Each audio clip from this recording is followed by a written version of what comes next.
मेरी समझ में नहीं आ रहा था कि मेरे साथ हो क्या रहा है। मेरा पति शादी की पहली रात ही अजीबो-गरीब हरकतें कर रहा था, जो मेरी समझ से बाहर था। एक पल को तो मुझे शक हुआ कि शायद वे कोई ज़हनी मरीज़ है और मैं बुरी तरह फँस चुकी हूँ। अरमानों की सेज पर मैं दुल्हन बनी बैठी थी कि अचानक से मेरा शौहर अंदर दाखिल हुआ। मैंने सर उठा कर ना देखा, उसने मेरे सिरहाने से एकदम तकिया उठाया तो मेरा दिल डूब गया। एक ही सेकंड में मेरे ज़हन में हज़ारों ख़्याल आ गए कि उसने तकिया क्यों उठाया? क्या वे इस शादी से खुश नहीं हैं? क्या कहीं और सोने का इरादा रखता है? ये बातें सोचकर तो मेरा दिल पूरी तरह से डूब गया और मुझे इतनी भी हिम्मत नहीं हो रही थी कि मैं सर उठाकर देखती कि मेरा पति तकिया उठाकर क्या कर रहा है। खैर मैंने अपने अंदर हिम्मत जमा की और अपना घूंघट थोड़ा-सा उठाकर देखा तो मेरा पति एक छोटे से स्टूल के ऊपर खड़ा था और सामने एक रोशनदान था जिसमें मैं तकिया लगाने की कोशिश कर रहा था। लेकिन वह मुसलसल कोशिश में लगा था किसी तरह रोशनदान पूरी तरह से बंद हो जाए। अब मैं फटी-फटी आँखों से अपने इस अनोखे पति को देखने लगी। अगर दिन का वक्त होता तो रोशनदान को बंद करने की कोई तुक बनती थी, लेकिन रात के वक्त कौन-सी ऐसी आफ़त आ गई जो वह मुझसे किसी तरह की कोई बात किए बगैर रोशनदान को बंद करने लगा। अपने काम में इतना मसरूफ़ था, मेरा दिमाग इस वक्त ना जाने क्या कुछ सोच रहा था, क्योंकि वह मुझे कहीं से भी एक नॉर्मल इंसान नहीं लग रहा था, जो शक्ल से बहुत परेशान था और इसकी हरकत भी नॉर्मल इंसानों के जैसी नहीं थी। खैर मैं इसके बोलने का इंतज़ार कर रही थी। अब मैं नई नवेली एक रात की दुल्हन अपने मुँह से क्या पूछती। 10-15 मिनट रोशनदान को पूरी तरह से बंद करने के बाद मेरे करीब आकर बैठ गया। जैसे ही मैंने देखा कि मेरा पति स्टूल से नीचे उतरा है, उसी वक्त मैंने अपना घूंघट जल्दी से नीचे कर दिया और संभल कर बैठ गई। मेरा दिल ज़ोर ज़ोर से धड़कने लगा। फ़िलहाल मुझे खुश होना चाहिए था, क्योंकि अपने घर में जैसी ज़िंदगी में गुजार रही थी, मुझे उससे छुटकारा मिल गया था और जल्दी जल्दी में मेरी शादी भी हो गई। लेकिन पति की इस हरकत ने तो मेरा दिल ही बुरा कर दिया। बजाय खुश होने के मैं परेशान बैठी हुई थी। मैंने उससे कुछ नहीं पूछा। मैंने सोचा कि वह खुद ही बताएगा, लेकिन उसने ऐसा कुछ नहीं कहा। मैंने सोचा कि शायद वह कुछ बताना नहीं चाहता हो। एक तो मैं ऐसी लड़की थी जो हर बात की गहराई में जाना चाहती थी। छोटी से छोटी बात भी मुझ पर बहुत ज़्यादा असर करती थी। मेरे सामने अगर कोई मामूली सी हरकत भी कर ले तो मैं वजह जानना चाहती थी, किसने ऐसा क्यों किया। ये कहना गलत नहीं होगा कि मेरी तबीयत में शक करना हद से ज़्यादा था। बचपन से मेरी यही आदत थी। मेरे घर वाले भी कुछ अजीब हरकतें करते थे तो मैं इस बात की तह में जाती कि उन लोगों ने ऐसा क्यों किया। मेरे माँ बाप अब नहीं रहे थे और मेरे अपने चाचू के घर में परवरिश पाई थी, जहाँ पर मैं एक बदतर ज़िंदगी गुजार रही थी और उस इंतज़ार में थी कि कब मेरी शादी होगी और मेरी जान इस परेशानी से छूट जाएगी। मैं सोचते सोचते ना जाने कहाँ पहुँच गई थी। मुझे इस बात का भी होश नहीं रहा कि मेरा पति मेरे करीब आकर बैठ गया है और मेरा घूंघट पलट कर मुझे देख रहा है। जब उसने अपने गले से आवाज़ निकाली तो मुझे वापस होश आया और मुझे याद आ गया कि आज मेरी शादी की पहली रात है। अफ़ज़ल हैरत से मुझे देखने लगे, फिर पूछा कि तुम उदास लग रही हो, क्या वजह है? ये बात कहते हुए अफ़ज़ल का लहज़ा अजीब सा हुआ। मैं समझ गई कि हर दूल्हे की तरह इसे भी शायद यही वहम हो गया है कि कहीं इसकी दुल्हन इस शादी से नाखुश तो नहीं, कहीं वे किसी और को पसंद तो नहीं करती। ये ख़्याल आते ही मैंने फ़ौरन ख़ुद को नॉर्मल किया, क्योंकि मैं नहीं चाहती थी कि मेरा पति शादी की पहली रात ही किसी किस्म का शक अपने दिल में बैठा ले। मैंने कहा कि ज़्यादा थकावट की वजह से मेरे सर में दर्द हो गया है और कोई बात नहीं है। मेरी बात सुनकर जैसे उन्होंने सुकून आ गया। फिर मैं भी शर्माते और मुस्कुराने लगी। वे मेरे हुस्न की तारीफ़ें में ज़मीन आसमान एक करने लगे और क्यों ना करते, मैं थी ही इतनी हसीन और मेरी सारी खूबसूरती मेरे पति के लिए तो थी। शादी से पहले एक नज़र मैंने अफ़ज़ल को देखा और वे मुझे अच्छे लगे थे। हमारी नई ज़िंदगी की शुरुआत हुई। रोशनदान वाला ख़्याल झटक कर मैंने पूरी तवज्जो अपने पति पर दी और वे मुझसे मोहब्बत भरी बातें करते हुए मेरे कानों में रस घोल रहे थे। उन्होंने मुझे बताया कि उनके घर में उनकी माँ और छोटा भाई रहते हैं और मुझे एक बात कही कि मैं उनके साथ अच्छा रवैया रखूं। मुझे भी भला क्या ज़रूरत थी सास और देवर के साथ बिना वजह झगड़ा करने की। मैं चाचू के घर में जिस तरह की परेशानी भरी ज़िंदगी गुजार कर आई थी, तो मुझे अपना ससुराल तो जैसे किसी जन्नत के बराबर लग रहा था। पहले ही दिन मैंने फैसला किया कि मैं अपने नए घर को जन्नत बनाऊंगी, लेकिन मुझे नहीं मालूम था कि मैं एक जहन्नुम से निकलकर दूसरे जहन्नुम में आ गई हूँ। शादी की अगली सुबह जब कुछ नॉर्मल था, मेरा ससुराल ज़्यादा अमीर कबीर नहीं था, जैसे हम लोग थे वैसे ही वे थे, तो मुझे कोई मुश्किल पेश नहीं आई। उनका रहन सहन भी बिल्कुल वैसा ही था जैसे हमारे चाचू के घर का रहन सहन था। शादी की सुबह मैं किचन में गई तो मेरी सास नाश्ता बना रही थी। मैंने उनसे कहा कि आप रहने दे, मैं बना देती हूँ। ये सब मेरी सास का दिल जीतने के लिए किया था, बल्कि अपने घर पर मुकम्मल कब्जा हासिल करने के लिए किया था, क्योंकि मुझे अंदाज़ा हो गया था जो औरत घर का सारा काम करती है वही घर की असली मालकिन होती है। मैंने अपनी चाची को देखा था, इस तरह से उन्होंने सारे घर को अपने काबू में कर रखा था। चाची के सामने तो मेरी एक नहीं चलती, लेकिन मैंने उनसे बहुत कुछ सीख लिया था और अब मुझे वही तरीका अपनाना था। सास तो खुश हो गई और फ़ौरन किचन मेरे हवाले कर दिया। मेरे पति और देवर भी मुझे काम करता हुआ देखकर बहुत खुश हुए। उनकी खुशी देखकर मेरे चेहरे पर मुस्कुराहट आ गई। मैं सोच रही थी कि औरत भी कितनी बेवकूफ़ होती है। मर्द इससे अपना काम निकलवाना चाहता है और निकलवा लेता है, चाहे वे किसी भी तरह का काम हो। एक औरत पति के लिए और घर के लिए मशीन होती है और इसके बाद वे बच्चों की रखवाली पर तैनात हो जाती है। और हैरत की बात यह थी कि सारे काम औरत खुशी खुशी कर लेती है, लेकिन मैं उन बेवकूफ़ औरतों में से नहीं थी। काम करने के पीछे मेरा मकसद सबको खुश करना नहीं था, बल्कि अपना घर अपने काबू में करना था। सांस नामी इस मखलूफ़ का फ़न तो मैंने पहले ही दिन को चलने का फ़ैसला कर लिया, क्योंकि सासों के बारों में कई ज़्यादा खौफनाक किस्से मैं सुन चुकी थी। लेकिन मुझे नहीं पता था कि मेरी असल परेशानी की वजह आगे जाकर सास नहीं बल्कि मेरा अपना पति ही बनने वाला था। सारा दिन घर के काम खुशी से निपटाने के बाद मैं रात को फिर से तैयार हो गई और जल्दी से मेकअप किया और अच्छा जोड़ा पहनकर मैं अफजल का इंतज़ार करने लगी, जो किसी काम से बाहर गया हुआ था। काफ़ी देर से बोरियत से बचने के लिए मैंने मोबाइल उठाया और देखने लगी। अचानक मेरी नज़र उस तकिए पर गई जो अभी तक रोशनदान में फंसा हुआ था। मैं उठकर रोशनदान के सामने आकर खड़ी हो गई और रोशनदान से तकिया निकाल कर वापस बेड पर रख दिया। मैंने रोशनदान की दूसरी तरफ झाँका नहीं था, क्योंकि एक तो मेरा कद छोटा था और स्टूल बाहर पड़ा हुआ था। मुझे झाँकने की कोई ज़रूरत नहीं थी। मैं फिर से मोबाइल उठाकर देखने लगी। थोड़ी देर बाद अफजल अंदर आ गए और फिर मैंने उनको खाना दिया। मुझे इस तरह से तैयार देखकर उन्होंने एक बार फिर से मेरी तारीफ़ों के पुल बांधने शुरू कर दिए। इस घर में मेरा पहला दिन बहुत ही अच्छा गुजरा। मुझे वाकई लग रहा था कि मैं अपने घर में आ गई हूँ और अफजल की मोहब्बत ने तो मुझे बेशुमार खुशी दी थी। मुझसे बातें करते हुए अचानक ही अफजल के तेवर बदल गए। ऐसा लग रहा था जैसे से कुछ याद आ गया हो। उसने एक बार फिर से तकिया उठाया और स्टूल रखकर रोशनदान में तकिया लगाने लगा। मैंने आज भी कोई सवाल नहीं किया, इस उम्मीद पर वे खुद ही बताएंगे, लेकिन उसने कुछ नहीं कहा। लेकिन ये एक आधी रातों की बात नहीं थी, रोज़ाना रात को यही होने लगा। सोने से पहले वे रोशनदान में तकिया रखना नहीं भूलते। जब मेरे पति ने मुझे कुछ ना बताया तो मैंने सवाल कर ही डाला कि दिन को तो आप इस रोशनदान में तकिया नहीं रखते, हालांकि दिन में रोशनी आती है, और रात होते ही आप तकिया क्यों रख देते हैं, हालांकि रात में तो अंधेरा होता है। मैंने इस तरह से अचानक सवाल करने पर उन्होंने चौंक कर मेरी तरफ देखा और फिर कहा कि हानिया, मुझे ऐसा लगता है हम दोनों को रात को कोई देखता है इस रोशनदान से। अफजल की बात सुनकर मैं परेशान हो गई। भला हम दोनों को कौन देखेगा? मेरे घर में मेरी सास और मेरा देवर के अलावा तो कोई नहीं था, और वे दोनों इस किस्म की घटिया हरकत क्यों करेंगे? भला इस बात का दूसरा मतलब तो यही निकलता है कि अफजल को या तो अपनी माँ और अपने छोटे भाई पर शक है। अगर ऐसा कुछ नहीं है तो फिर अफजल के साथ कोई जहनी बीमारी है। है। मैं अपने पति की ज़हनी हालत पर शक कर रही थी, लेकिन अगली रात कुछ ऐसा हो गया जिसे देखकर मेरे ऊपर आसमान गिर गया। तब मुझे समझ आया कि अफ़ज़ल इस तरह की हरकतें क्यों कर रहे हैं। अफ़ज़ल ऑफ़िस के काम से दूसरे शहर गए थे, लेकिन वहाँ पर ज़्यादा बारिश होने की वजह से वे वापस नहीं आ सके। उन्होंने मुझे फ़ोन किया और कहा कि यहाँ पर बारिश बहुत है, इसलिए आज रात में नहीं आऊँगा। मैंने सोचा चलो ठीक है, आज रात मैं अकेली सो जाती हूँ। वैसे भी मुझे डर नहीं लगता था। पहली मेरी नज़र रोशनदान की तरफ गई, जहाँ पर रोज़ाना रात को अफ़ज़ल तकिया लगा देते थे।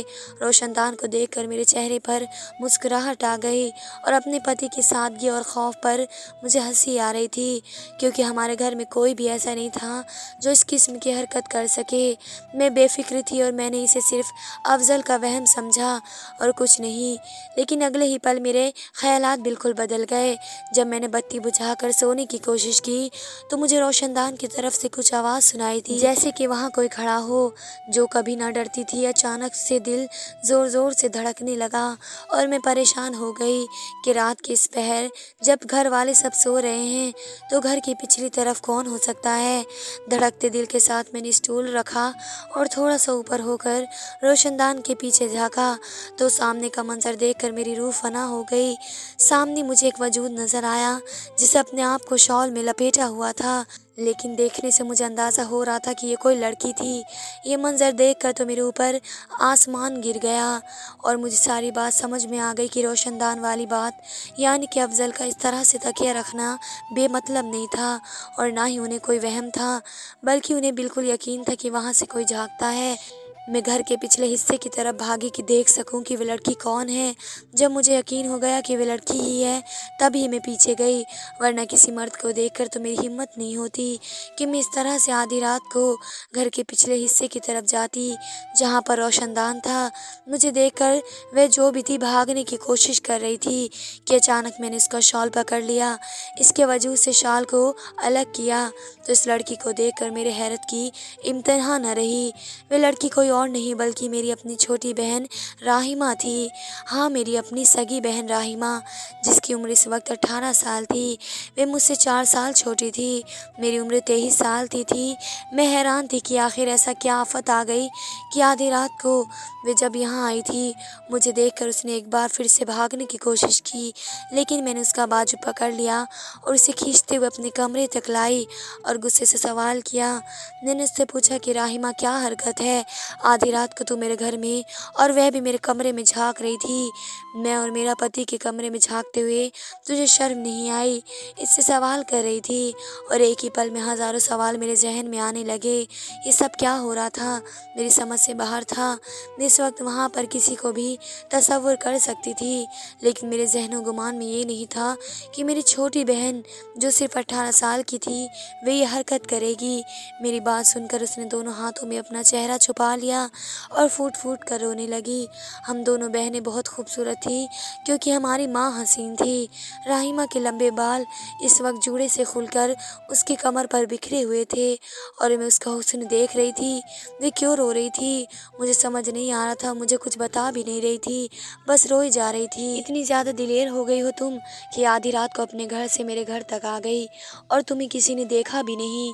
ये आज रात की बात नहीं है, तुम रोज़ाना यहाँ आती हो, इसलिए मेरा पति रोशनदान में तकिया रख देता है। तुम्हें अंदाज़ा भी है कि अगर मेरे पति को मालूम हो गया कि मेरी छोटी बहन हमारे कमरे में झांकती है तो मेरी उनकी नज़र में क्या इज्जत रह जाएगी। मैंने गुस्से से सवाल किया तो वे फूट पड़ी और कहने लगी कि सच बात तो ये है आपी कि आपके पति की कोई इज्जत ही नहीं है, बल्कि आपके पति ने तो मेरी इज्जत को ही दागदार करके रख दिया। राहिमा ने कहा। एक बार फिर से रोने लगी। मेरे सर पर तो जैसा आसमान गिर गया। इसकी बात सुनकर वे क्या बोल रही थी, मेरे लिए उन बातों पर यकीन करना बहुत मुश्किल हो गया था। ऐसा कैसे हो सकता है? मेरा पति इतना अच्छा है और तुम इसकी छोटी बहन जैसी हो। मैंने अपने गुस्से पर काबू पाते हुए राहिमा से कहा, लेकिन मैं सोच में पड़ गई कि आखिर मेरी बहन इतना बड़ा इल्ज़ाम मेरे पति पर क्यों लगा रही है।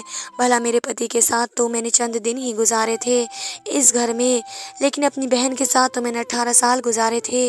वह हमेशा से एक जज्बाती लड़की थी, अपने ध्यान में रहती थी। थी, वे मुझसे भी बात नहीं करती थी।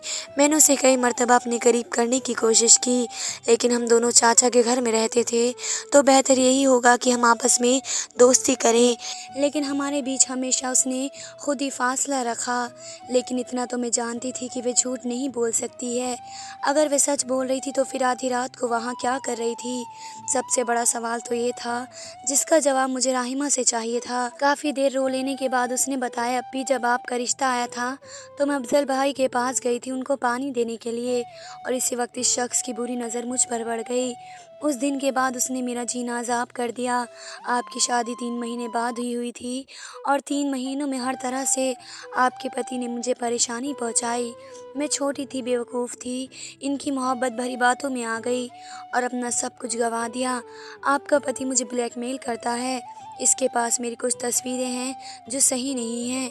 उसकी वजह से वो मुझे धमकी देता है और मेरा गलत इस्तेमाल करता है।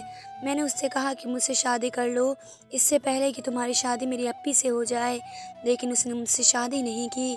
और मैं रोज़ाना रात को इसलिए आती हूँ कि वे सारे सबूत मिटा सकूं जो उसके पास हैं। मैं आप दोनों के कमरे में नहीं झांकती हूँ, बल्कि ये देखती हूँ कि अगर आपका पति गहरी नींद में सो चुका हो तो मैं किसी तरह घर के अंदर दाखिल होकर वे सब सबूत हटा दूँ जिसकी लैपटॉप में है। राहिमा बोलती जा रही थी और मेरा दिल टूटता जा रहा था। मेरी किस्मत कहाँ आकर फूट गई थी। मैं अपने पति का यकीन करती या अपनी बहन का यकीन करती, मेरे लिए फ़ैसला करना मुश्किल हो रहा था। लेकिन मेरा दिल यही बोल रहा था कि मेरी कज़िन बहन आखिर इतना बड़ा इल्ज़ाम मेरे पति पर क्यों लगाएगी? ज़रूर दाल में कुछ काला है, वरना ऐसा क्या हुआ? इसे क्या पड़ी है आधी रात को यहाँ आने की? राहिमा ने कहा, हमारा पुराना घर पिछली गली में है, इतना दूर नहीं है, बहुत आराम से यहाँ आया जा सकता है। लेकिन एक लड़की की इतनी दरिया दिलेरी तभी दिखा सकती है जब उसकी इज्जत को ख़तरा हो। मैंने फ़ौरन मोबाइल उठाया और अफजल को कॉल मिलानी चाही तो राहिमा ने मेरा हाथ से फ़ोन छीन लिया। वो मेरे पैरों में पड़ गई कि मैं अफजल को कुछ ना बताऊँ, क्योंकि इसके पास राहिमा की गलत तस्वीरें हैं। इसकी ये बात सुनकर तो मैं भी खामोश हो गई। वो सही कह रही थी। अगर ये सच है तो फिर वह उन तस्वीर का गलत इस्तेमाल कर सकता है। एक ही पल में मेरा पति, जो चंद दिनों में मुझे इतना प्यारा हो गया था, मेरे दिल से उतर गया। मैंने राहिमा को घर वापस जाने को कहा, लेकिन मुझे नींद नहीं आई। मेरा दिमाग फट रहा था, मेरा दिल बहुत बुरी तरीके से टूट गया था, पर गुस्सा भी आ रहा था। दुख और गुस्से के मिले जुले अंदाज में ही मेरी रात गुजर गई और मुझे नींद नहीं आई थी। आती भी कैसे, मेरी तो दुनिया ही उजड़ गई थी। एक तरफ मेरा घर था और दूसरी तरफ मेरी बहन की इज्जत। अगर अपने घर को बचाने की कोशिश करती तो मेरी बहन की इज्जत को खतरा था, और अगर अपनी बहन की इज्जत के लिए कोई कदम उठाती तो मेरा घर टूट जाता। इन्हीं सोचों में इस रात की सुबह हो गई। सुबह जब अफजल घर आए तो मेरा दिल उनकी तरफ देखने को भी नहीं कर रहा था। उनको पता था कि मेरी बहन रात को यहाँ आती है। उनको सारी बात बताई थी, इसलिए उनका सारा ध्यान रोशनदान की तरफ होता। उन्होंने मुझसे पूछा कि तुम्हारा मूड क्यों ख़राब है, तबीयत तो ठीक है, लेकिन मैंने कोई जवाब नहीं दिया। मैंने उनसे बातचीत बंद कर दी। मेरा दिल उनसे बात करने को नहीं कर रहा था। इसी कश्मकश में काफ़ी दिन गुजर गए। मैं अपने मायके नहीं जाना चाहती थी कि मेरी चाची वहाँ पर मुझे बर्दाश्त नहीं करती। एक तरह से मैं अपनी सारी कश्तियाँ जलाकर उस घर से आई थी और अब मेरे पास यहाँ रहने के अलावा कोई चारा नहीं था। लेकिन मैं अपनी बहन के इज्जत के लुटेरे के साथ कैसे ज़िंदगी गुजार सकती थी। खैर, मैं एक बार हिम्मत करके चाची के घर गई। वहाँ पर मैंने दरवाज़ा बंद करके राहिमा से दोबारा पूछा तो उसके चेहरे का रंग लाल हो गया। वे बार बार यही कह रही थी कि अफजल ने उसे अपनी मोहब्बत के जाल में फंसाया और उन 3 महीनों में वह भी उनके हाथों का खिलौना बनती रही, क्योंकि इससे समझ नहीं आ रहा था कि अफजल ने उससे शादी का वादा किया था और 3 महीने उसे इस्तेमाल किया, और आखिर में ये कहकर उसने उससे शादी कर ली कि घर वालों के दबाव में आकर शादी कर रहा हूँ। अपनी और अपनी बहन की बेबसी पर मेरा दिल खून के आंसू रो रहा था। मैं घर वापस आ गई, लेकिन इस बार मेरा सब्र जवाब दे गया और मैंने घर में दाखिल होकर चीखना चिल्लाना शुरू कर दिया। देवर और मेरी सास वहाँ पर आ गई और अफजल ने मुझसे पूछा कि मैं क्यों चिल्ला रही हूँ, तो मैंने अपनी सास से कहा कि आपके बेटे ने मेरी और मेरी बहन की ज़िंदगी बर्बाद कर दी। मैंने चीखते और चिल्लाते हुए सारा माजरा अपनी सास के कानों में निकाला तो वे सर पकड़ कर बैठ गई। मेरा पति हैरत से मेरी तरफ देख रहा था और मेरा देवर शर्मिंदा होकर अपने कमरे में चला गया। मेरी सास ने अपने बेटे की हिमायत में कुछ भी नहीं कहा कहा। मुझे लगा कि वे मुझे बुरा भला कहेंगी, मुझसे बोलेंगी उनका बेटा ऐसा नहीं है, लेकिन उनकी चुप्पी ने मुझे सारे जवाब दे दिए। यानी कि वे सब जानती थी कि उनका बेटा बदकिरदार है, वरना कौन सी माँ इतना बड़ा इल्ज़ाम सुनने के बाद खामोश रह सकती थी। वे बस सर पकड़ कर नीचे ज़मीन की तरफ देख रही थी और किसी गहरी सोच में गुम थी। थोड़ी देर बाद अफ़ज़ल कमरे से फिर बाहर आए। उनके हाथ में मोबाइल था और उन्होंने मेरी बहन की फ़ोन कॉल जो रिकॉर्ड किए हुए थे मेरे सामने चला दिए। वे सब सुनकर तो मेरे सर पर आसमान गिरा था। मेरी छोटी बहन मेरे पति को धमकी दे रही थी, कह रही थी कि वो मुझे छोड़ दे और उससे शादी कर ले, वरना हम दोनों की ज़िंदगी बर्बाद कर देगी। हाँ, ये मेरी बहन की आवाज़ थी और वे इस तरह की बातें कर रही थी, मुझे अपने कानों पर यकीन नहीं आ रहा था। आहिस्ता आहिस्ता से शर्मिंदगी के दलदल में मैं धंसती जा रही थी। मैंने किसी से कुछ नहीं कहा और खुद को कमरे में बंद कर दिया और अपनी अक्ल पर मातम करने लगी कि मैंने कैसे राहिमा की बातों पर यकीन करके अपने पति की इतनी बेइज्जती करवाई। घर वालों के सामने मेरे पति ने कहा कि अगर तुम्हें मेरी बातों पर यकीन नहीं हो रहा है तो मैं तुम्हें इसका सबूत दूंगा। और अगले ही दिन उसने राहिमा को किसी होटल में बुला लिया और मुझे पीछे वाली सीट पर बैठा दिया। मैं बुर्खा पहनकर उनके पीछे बैठ गई और उनकी सारी बातें सुनी। कसूर मेरे पति का नहीं, असल में जब राहिमा पानी देने पहले दिन अफ़ज़ल के पास गई थी तो इसका अपना दिल अफ़ज़ल पर आ गया था। इसके बाद राहिमा हर किस्म की कोशिश की कि अफ़ज़ल उससे शादी कर ले, लेकिन अफ़ज़ल एक शरीफ इंसान थे, उन्होंने उसे छोटी बहन की तरह समझा। लेकिन राहिमा ज़िद की पक्की थी और वह हर हाल में मेरा घर तोड़ना चाहती थी। वे सोचती थी कि अगर अफ़ज़ल उसे नहीं मिले तो मुझे भी नहीं मिलना चाहिए। इसी मकसद के लिए वे मेरे दिल में शक पैदा करने के लिए, हमारे रिश्ते में फूट डालने के लिए इतनी दिलेर हो गई थी कि आधी रात को अपने कमरे की खिड़की कूदकर मेरे घर आ जाती। अफ़ज़ल को अच्छी तरह से पता था कि रोशनदान से झांकने वाली लड़की कोई और नहीं बल्कि राहिमा ही थी, लेकिन वह उसका पर्दा कर रहा था मेरे सामने और दुनिया के सामने। तब मुझे एहसास हुआ कि मेरा पति अफ़ज़ल नाम का ही नहीं बल्कि हकीकत में भी एक नेक इंसान है। मैंने राहिमा के पास जाकर उसे बताया कि मुझे उसकी हकीकत पता चल गई है। मुझे बहुत अफसोस हुआ, लेकिन वे मेरी बहन ही है, उसे माफ़ करने के अलावा मेरे पास कोई चारा नहीं था। सच तो यह है कि बिन माँ बाप की ऐसी ही बेटियाँ होती हैं या फिर बहुत ख़राब हो जाती हैं।